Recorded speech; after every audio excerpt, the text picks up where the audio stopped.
Welcome to Chaturvedi coaching classes. मैं R L. Chaturvedi, assistant professor of chemistry.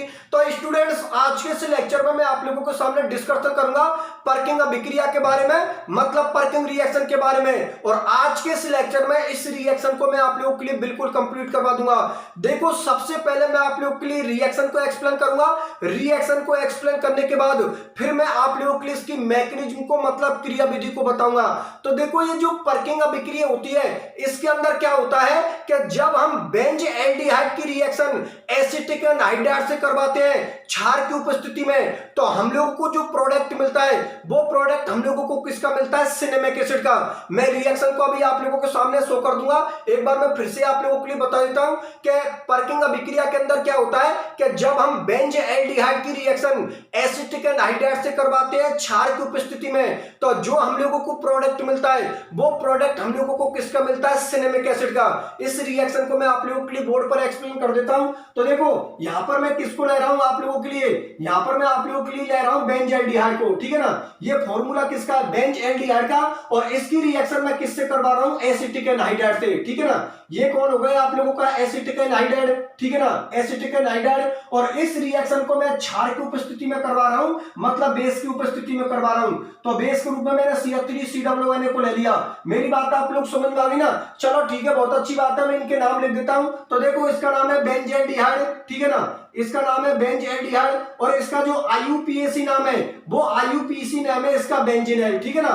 इसको हम क्या बोलते हैं? Benz aldehyde. और इसका IUPAC नाम कौन है? बेंजीनेल। और इसका जो नाम है वो इसका नाम है एसिटिक एनहाइड्राइड, ठीक है ना, इसका नाम है एसिटिक एनहाइड्राइड, एसिटिक एनहाइड्राइड। और इसका जो IUPAC नाम है वो है एथेनोइक एनहाइड्राइड, इसका IUPAC नाम है एथेनोइक एनहाइड्राइड। मेरी बात आप लोग समझ में आ गई ना कि जब हम बेंज एल्डिहाइड की रिएक्शन एसिटिक एनहाइड्राइड से करवाते हैं क्षार की उपस्थिति में, तो जो हम लोगों को प्रोडक्ट मिलता है वो प्रोडक्ट हम लोगों को किसका मिलता है? सिनेमिक एसिड का। ये फॉर्मूला किसका होता है? सिनेमिक एसिड का। C6H5CH double bond CH COOH, ठीक है ना। ये फॉर्मूला आप लोगों का किसका है? सिनेमिक एसिड का। मैं इसका नाम लिख देता हूं, इसका नाम है सिनेमिक एसिड, ठीक है ना, इसका नाम है सिनेमिक एसिड। और इसका IUPAC नाम भी लिख देता हूं आप लोगों के लिए। इसका IUPAC नाम है 3-बेंज, इसका IUPAC नाम है 3-बेंज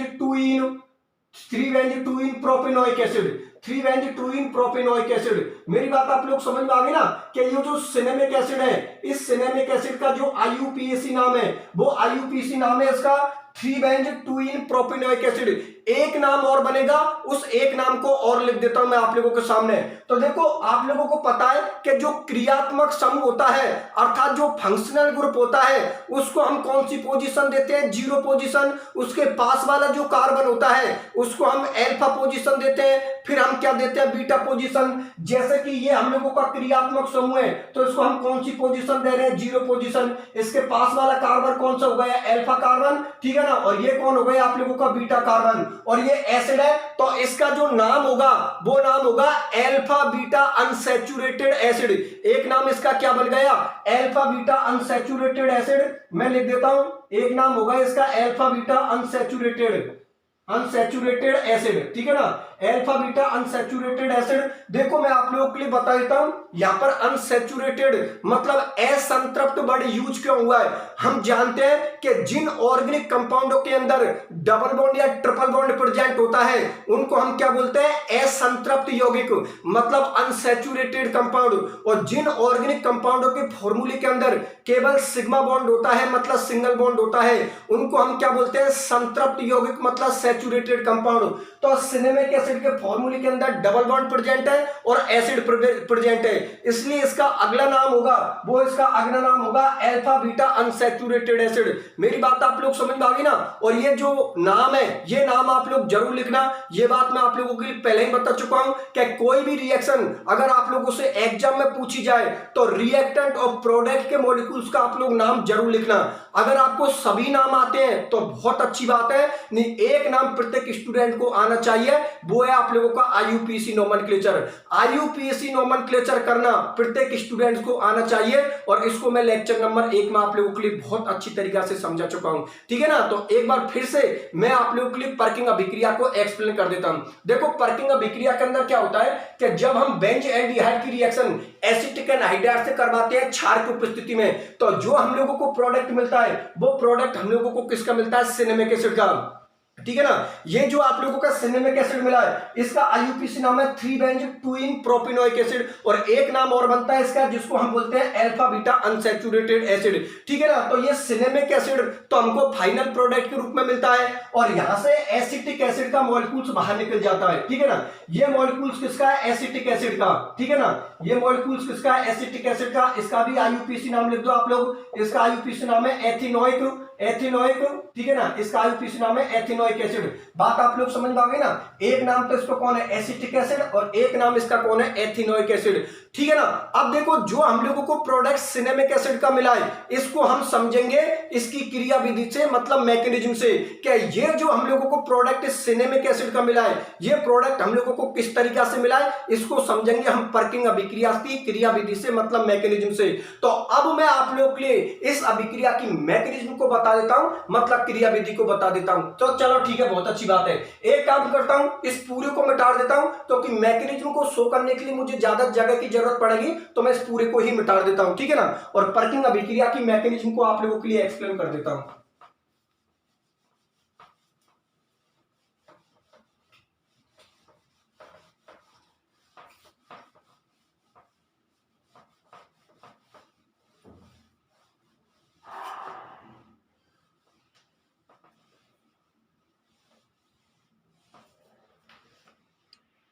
तो देखो अब इस अभिक्रिया की मैं आप लोगों के लिए क्रिया विधि मतलब मैकेनिज्म को एक्सप्लेन कर देता हूं। ये जो आप लोगों की पर्किंग अभिक्रिया है इसकी क्रिया विधि को मैं आप लोगों के लिए समझा देता हूं। तो देखो पूरा ध्यान आप लोग बोर्ड पर रखना, अभी आप लोगों के बहुत अच्छी तरीका से इसकी मैकेनिज्म समझ में आ जाएगी। तो देखो इससे पहले वाले लेक्चरों में मैं आप लोगों के लिए बता चुका हूं कि जो कार्बोनाइल कंपाउंड होते हैं अर्थात जो एल्डिहाइड और कीटोन होते हैं उनकी जो मेन केमिकल रिएक्शन होती है वो नाभिक स्नेह योगात्मक अभिक्रिया होती है, मतलब न्यूक्लियोफिलिक एडिशन रिएक्शन होती है। इन अभिक्रियाओं के अंदर क्या होता है कि कार्बोनाइल ग्रुप पर पहला अटैक कौन करता है, न्यूक्लियोफाइल करता है। तो कार्बोनाइल ग्रुप पर पहला अटैक न्यूक्लियोफाइल किस तरीका से करेगा वो हम इसकी क्रिया विधि मतलब मैकेनिज्म से समझेंगे। तो पर्किंग अभिक्रिया हमने किसकी प्रेजेंस में करवाई थी, क्षार की प्रेजेंस में करवाई थी, और क्षार के रूप में मैंने किसको लिया था, CH3COONA को लिया था। यहां पर लिख देता हूं मैं आप लोगों के लिए, क्षार के रूप में लिया था मैंने आप लोगों के लिए CH3COONA। इसको हम क्या बोलते हैं, सोडियम एसीटेट बोलते हैं, ठीक है ना। ये किसमें टूटता है, तो देखो आप लोगों को पता है कि ये जो सोडियम होती है, सोडियम मेटल होती है, तो मेटल पर कौन सा चार्ज होगा, पॉजिटिव चार्ज होगा। तो यहां पर सोडियम पर तो पॉजिटिव चार्ज आएगा और इस ऑक्सीजन पर कौन सा चार्ज आएगा, नेगेटिव चार्ज। तो ये आप लोगों को क्या मिल गया, CH3COO- जिसको हम क्या बोलते हैं, एसीटेट आयन बोलते हैं, और ये कौन मिल गया हमको, Na+ मिल गया। बात आप लोग समझ में आ गई ना कि CH3COO को हम तोड़ते हैं तो ये किसमें टूटता है कि सोडियम तो मेटल होती है, तो मेटल पर तो कौन सा चार्ज आता है, पॉजिटिव चार्ज आता है, और इस ऑक्सीजन पर कौन सा चार्ज आता है, नेगेटिव चार्ज आता है। तो ये तो कौन मिल गया आप लोगों को, एसीटेट आयन मिल गया, और ये आप लोगों को कौन मिल गया, सोडियम आयन मिल गया। अब देखो ध्यान से समझना, ये जो आप लोगों का एसीटेट आयन है ये एसिटिक एनहाइड्राइड के मॉलिक्यूल्स के साथ में रिएक्शन करेगा और वहां से हम लोगों को कौन मिल जाएगा, न्यूक्लियोफाइल। अब जो न्यूक्लियोफाइल हम लोगों को मिलेगा वो बेंज एल्डिहाइड के मॉलिक्यूल पर जाकर अटैक करेगा, क्योंकि ये बात मैं आप लोगों के लिए पहले ही बता चुका हूं कि कार्बोनाइल कंपाउंड पर पहला अटैक कौन करता है, न्यूक्लियोफाइल करता है, ठीक है ना। तो देखो यहां पर मैं एसीटेट आयन को लिख देता हूं, यहां पर मैंने ये CH3COO- को लिख दिया जिसका नाम एसीटेट आयन है, और ये रिएक्शन कर रहा है आप लोगों का एसिटिक एनहाइड्राइड के मॉलिक्यूल्स के साथ, ठीक है ना। ये मॉलिक्यूल्स किसका है, आप लोगों का एसिटिक एनहाइड्राइड का मॉलिक्यूल्स है। तो मैकेनिज्म का जो अगला स्टेप होगा वो अगला स्टेप आप लोगों का ये होगा कि यहां से आप लोगों का हाइड्रोजन एटम बाहर निकलेगा। अब हाइड्रोजन एटम यहां से प्लस लेकर बाहर निकलेगा, क्योंकि यहां पर हाइड्रोजन एटम किसके साथ जुड़ा हुआ है, कार्बन एटम के साथ जुड़ा हुआ है, और हम जानते हैं कि कार्बन एटम की विद्युत ऋणता मतलब कार्बन एटम की इलेक्ट्रोनेगेटिविटी हाइड्रोजन हाइड्रोजन एटम से क्या होती है, ज्यादा होती है, तो कॉमन सी बात है इस कार्बन एटम पर तो कौन सा चार्ज आएगा, नेगेटिव चार्ज, और इस हाइड्रोजन पर कौन सा चार्ज आएगा, पॉजिटिव चार्ज। तो यहां से जो आप लोगों को हाइड्रोजन पॉजिटिव लेकर निकलेगा वो किससे जुड़ जाएगा, ऑक्सीजन के माइनस चार्ज से। और जैसे ही यहां पर कार्बन पर नेगेटिव चार्ज आएगा हम लोगों को न्यूक्लियोफाइल मिल जाएगा, क्योंकि हम जानते हैं कि जिस स्पीशीज के पास में नेगेटिव चार्ज होता है वही हम लोगों का कौन होता है, न्यूक्लियोफाइल होता है। तो यहां से आप लोगों को हाइड्रोजन H+ लेकर निकलेगा जो कि ऑक्सीजन के माइनस से जुड़ जाएगा। तो ये मॉलिक्यूल्स किसका हो जाएगा, एसिटिक अम्ल का हो जाएगा, और ये हम लोगों को कौन मिल जाएगा, न्यूक्लियोफाइल मिल जाएगा, जो कि बेंजल्डिहाइड के मॉलिक्यूल पर जाकर अटैक करेगा। तो यहां पर लिख देता हूं मैं आप लोगों के लिए, ये हो गया आप लोगों का CH2-, ठीक है ना, ये हो गया COCO3, ठीक है ना। और यहां से आप लोगों का ये एसिटिक एसिड का मॉलिक्यूल्स बाहर निकल गया, ये आप लोगों का एसिटिक एसिड का मॉलिक्यूल्स बाहर निकल गया। पहले तो ये बात बताओ कि ये स्टेप आप लोगों को समझ में आ गई ना, कि सबसे पहले हमने CH3COO को तोड़ा तो ये किसमें टूट गया, CH3COO- और Na+ के रूप में, ठीक है ना। ये जो CH3COO- है इसको हम क्या बोलते हैं, एसीटेटाइन बोलते हैं। ये एसीटेटाइन एसिटिक एनहाइड्राइड के मॉलिक्यूल्स के साथ में रिएक्शन करेगा, तो यहां से आप लोगों को हाइड्रोजन H+ लेकर निकलेगा जो कि ऑक्सीजन के माइनस चार्ज से जुड़ जाएगा। तो ये फॉर्मूला आप लोगों का किसको हो जाएगा, एसिटिक अम्ल का हो जाएगा। और यहां पर कार्बन एटम पर कौन सा चार्ज आ जाएगा, नेगेटिव चार्ज आ जाएगा। तो ये हम लोगों को कौन मिल जाएगा, न्यूक्लियोफाइल मिल जाएगा। ये जो हम लोगों को मिला है इसको हम क्या बोल रहे हैं, न्यूक्लियोफाइल, ठीक है ना। इसको हम क्या बोल रहे हैं, न्यूक्लियोफाइल बोल रहे हैं, क्योंकि हम जानते हैं कि जिस स्पीशीज के पास में नेगेटिव चार्ज होगा वही हम लोगों का न्यूक्लियोफाइल होगा। अब ये जो हम लोगों को न्यूक्लियोफाइल मिला है ये बेंजल्डिहाइड के मॉलिक्यूल पर जाकर अटैक करेगा, क्योंकि हम जानते हैं कि कार्बोनिल ग्रुप पर पहला अटैक कौन करता है, न्यूक्लियोफाइल करता है। तो ये न्यूक्लियोफाइल किससे जुड़ेगा, आप लोगों का बेंजल्डिहाइड के मॉलिक्यूल्स के साथ। तो यहां पर लिख देता हूं मैं आप लोगों के लिए बेंजल्डिहाइड के मॉलिक्यूल्स को लिख देता हूं। ये कौन हो गया आप लोगों का, बेंजल्डिहाइड का मॉलिक्यूल्स, और ये आप लोगों को कौन हो गया, न्यूक्लियोफाइल हो गया। तो न्यूक्लियोफाइल को आप लोगों के सामने लिख देता हूं, ठीक है ना। ये कौन हो गया आप लोगों का, न्यूक्लियोफाइल हो गया, ठीक है ना, जो कि किस पर जाकर अटैक करेगा, कार्बोनिल कंपाउंड पर जाकर अटैक करेगा। अब देखो ध्यान से समझना, यहां पर कार्बन और ऑक्सीजन के बीच का बॉन्ड टूटेगा तो हम जानते हैं कि कार्बन एटम से ज्यादा विद्युत ऋणता किसकी होती है, ऑक्सीजन एटम की होती है। तो कॉमन सी बात है बॉन्ड के इलेक्ट्रॉन किसकी तरफ शिफ्ट हो जाएंगे, ऑक्सीजन एटम की तरफ शिफ्ट हो जाएंगे। तो कार्बन एटम पर तो पॉजिटिव चार्ज आ जाएगा और ऑक्सीजन एटम पर नेगेटिव चार्ज आ जाएगा। मैं आप लोगों के सामने शो कर देता हूं, ये कार्बन और ऑक्सीजन के बीच का बॉन्ड टूटेगा, ठीक है ना। तो कार्बन एटम से ज्यादा विद्युत ऋणता किसकी होती है, ऑक्सीजन एटम की। तो बॉन्ड के इलेक्ट्रॉन ऑक्सीजन एटम की तरफ शिफ्ट हो जाएंगे, तो कार्बन एटम पर तो पॉजिटिव चार्ज आ जाएगा और ऑक्सीजन एटम पर कौन सा चार्ज आ जाएगा, नेगेटिव चार्ज। और ये हम लोगों को कौन हो गया, न्यूक्लियोफाइल हो गया, ठीक है ना। ये हम लोगों को कौन हो गया, न्यूक्लियोफाइल हो गया। ये न्यूक्लियोफाइल कार्बोनिल कंपाउंड पर अटैक करेगा, जिस कार्बन पर पॉजिटिव चार्ज है उससे आप लोगों को कौन जुड़ जाएगा, न्यूक्लियोफाइल। तो ये जो आप लोगों का न्यूक्लियोफाइल है ये कार्बन के इस पॉजिटिव से जुड़ जाएगा। तो मैकेनिज्म का जो अगला स्टेप बनेगा वो अगला स्टेप आप लोगों का ये बनेगा, मैं लिख देता हूं C6H5, ठीक है ना। यहां पर ऑक्सीजन के पास में नेगेटिव चार्ज हो गया, यहां से आप लोगों का ये हाइड्रोजन एटम जुड़ा हुआ है, ठीक है ना। ये कौन हो गया आप लोगों का, CH2 हो गया, ठीक है ना। ये आप लोगों का कौन हो गया, CH2 हो गया। ये आप लोगों का COCO3 हो गया, ठीक है ना। अब सुनो मेरी बात ध्यान से, क्या जो मैकेनिज्म का ये स्टेप हमको मिला है इसके अंदर मैं एसिड को डाल देता हूं, मतलब अम्ल को डाल देता हूं। और हम जानते हैं कि एसिड की पहचान क्या होती है, कि जो कंपाउंड H+ को देते हैं वो कौन होते हैं, एसिड होते हैं, मतलब अम्ल होते हैं। तो मैकेनिज्म के इस स्टेप के अंदर मैं H+ को ऐड कर देता हूं, मतलब इसमें मैं क्या डाल देता हूं, अम्ल को डाल देता हूं। तो देखो सुनो मेरी बात ध्यान से, जैसा ही मैं इस स्टेप के अंदर H+ को ऐड करूंगा तो ये H+ ऑक्सीजन के नेगेटिव चार्ज से जुड़ जाएगा, तो ये क्या बन जाएगा आप लोगों का, OH बन जाएगा। तो मैकेनिज्म का जो अगला स्टेप होगा वो अगला स्टेप आप लोगों का ये होगा, यहां पर लिख देता हूं C6H5, ठीक है ना। कार्बन से आप लोगों का हाइड्रोजन एटम जुड़ा हुआ है, ठीक है ना, और ऑक्सीजन के इस माइनस चार्ज से आप लोगों का ये H+ जुड़ जाएगा। तो ये कौन हो जाएगा आप लोगों का, OH हो जाएगा। ये आप लोगों का कौन हो गया, CH2, ये हो गया COCO3। बात आप लोगों को समझ में आ गई, चलो ठीक है, बहुत अच्छी बात है। अब देखो सुनो मेरी बात ध्यान से, यहां से आप लोगों का वाटर का मॉलिक्यूल्स बाहर निकलेगा। वाटर का मॉलिक्यूल्स किस तरीका से बाहर निकलेगा वो मैं आप लोगों के लिए बता देता हूं। देखो यहां से तो आप लोगों का OH निकलेगा और यहां से आप लोगों का H निकलेगा। H को मैं खोल कर लिख देता हूं जिससे कि समझने में आसानी रहेगी। देखो यहां पर एक हाइड्रोजन एटम को मैं आप लोगों के लिए खोल कर लिख रहा हूं जिससे कि अच्छी तरीके से समझ में आ जाए। इस हाइड्रोजन एटम को मैंने आप लोगों के सामने खोल कर लिख दिया, तो यहां से आप लोगों का वाटर का मॉलिक्यूल्स बाहर निकल गया। अब जहां से आप लोगों का वाटर का मॉलिक्यूल्स बाहर निकलेगा ना, वहीं पर डबल बॉन्ड जनरेट हो जाएगा। तो यहां पर आप लोगों का क्या आ जाएगा, डबल बॉन्ड आ जाएगा। तो मैकेनिज्म का जो अगला स्टेप बनेगा, वो अगला स्टेप आप लोगों का ये बनेगा, यहां से वाटर का मॉलिक्यूल्स आप लोगों का बाहर निकल गया और मैकेनिज्म का जो अगला स्टेप बना है, वो अगला स्टेप ये बना है C6H12।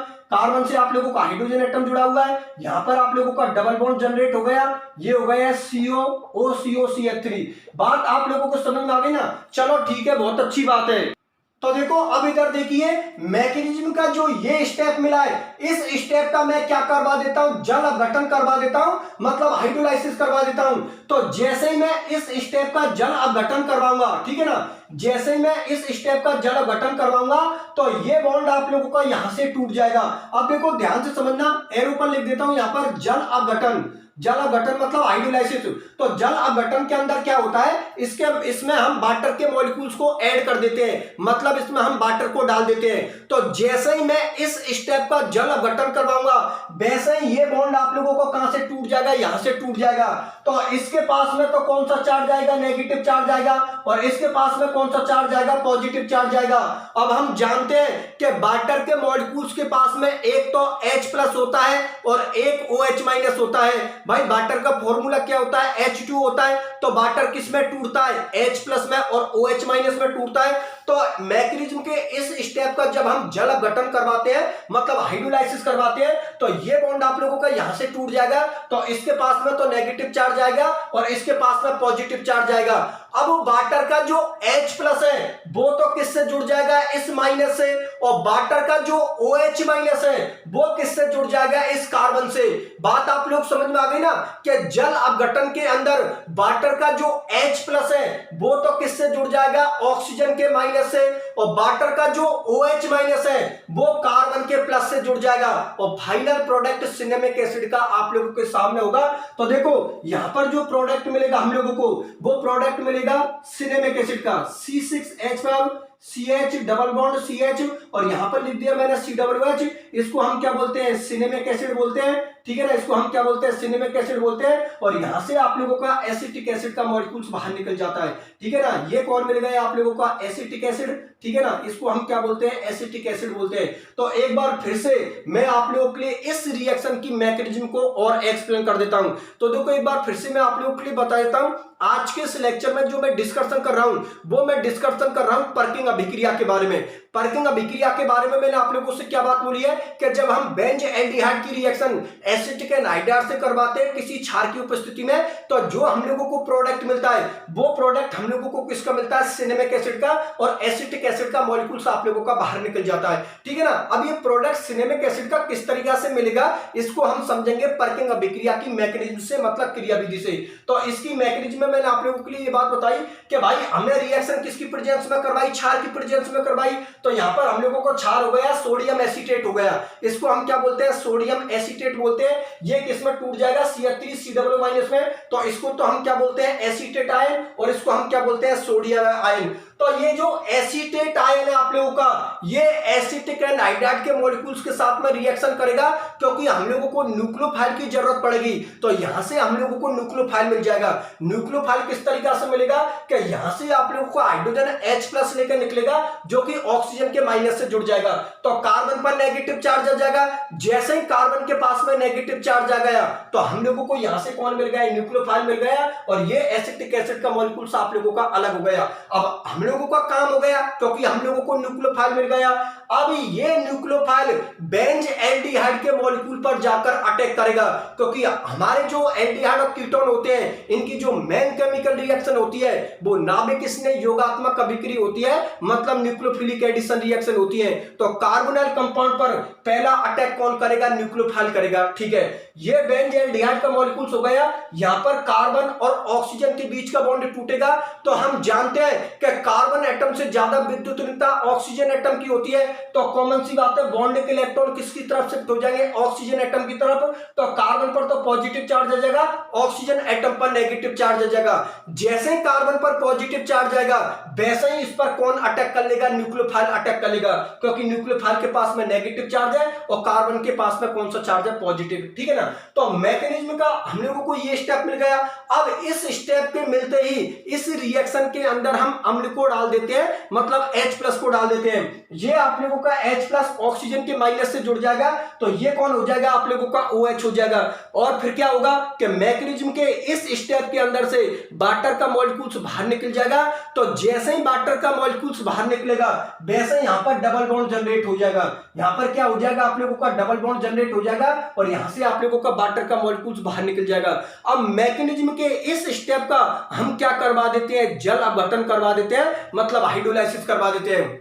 जल अपघटन का मतलब ये होता है इसमें हम वाटर के मॉलिक्यूल्स को ऐड कर देते हैं। तो जैसे इसमें हम वाटर के मॉलिक्यूल्स को ऐड करेंगे तो ये बॉन्ड आप लोगों का यहां से टूट जाएगा, तो इसके पास में तो नेगेटिव चार्ज आ जाएगा और इस कार्बन के पास में कौन सा चार्ज आ जाएगा, पॉजिटिव चार्ज। अब हम जानते हैं कि वाटर के फॉर्मूले के अंदर एक तो H+ होता है और एक OH- होता है। तो वाटर का जो H+ होता है ना वो तो ऑक्सीजन के माइनस से जुड़ जाता है, तो ये आप लोगों का एसिटिक एसिड का मॉलिक्यूल्स मिल जाता है। ये तो कौन मिल गया आप लोगों को, एसिटिक एसिड का मॉलिक्यूल्स।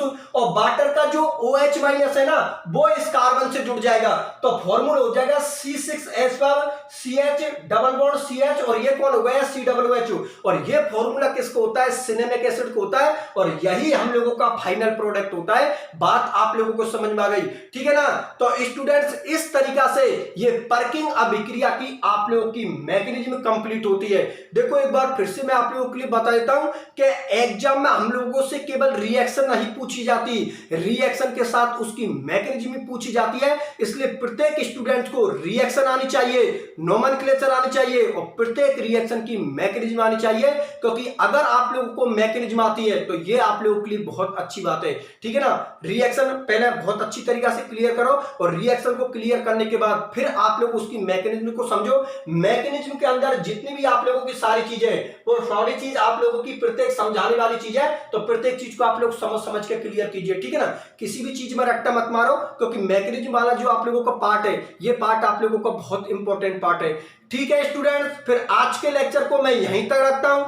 जुड़े रहिए मेरे साथ, मिलता हूं अगले लेक्चर में। धन्यवाद।